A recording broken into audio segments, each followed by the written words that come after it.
Où allons-nous?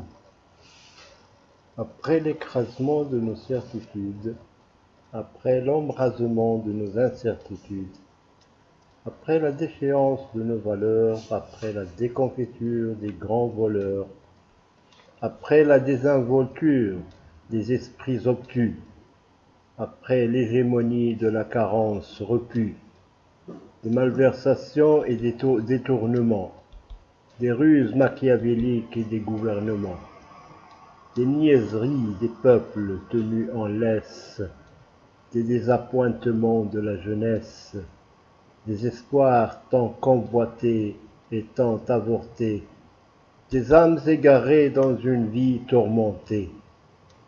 Où allons-nous? Après le passage de la pandémie, après le redressement de l'économie, après le nécessaire retour à la vie, après les déboires et les échecs subis, après la connaissance du vrai ennemi, après les retrouvailles entre amis, des masques nous seront collés au nez, des distances nous seront imposées, des distances nous seront imposées, des boulots ne seront jamais retrouvés, des foyers à jamais chamboulés, des routines à jamais oubliées, des Crésus lourdement embrouillés. Où allons-nous? Après la confiance survient la méfiance. Après les embrassades viennent les dérobades. Après le présentiel survient le virtuel. Après la communauté survient l'individuel. Après la méditation de la splendeur innée, après la liberté, nous voilà confinés.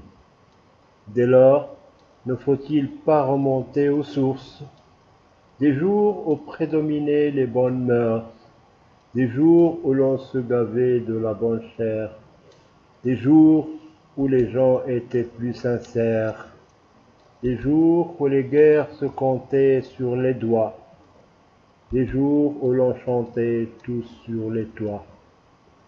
Où allons-nous? Allons-nous apprendre la leçon? Allons-nous oublier la terrible rançon? Allons-nous reconnaître notre tort?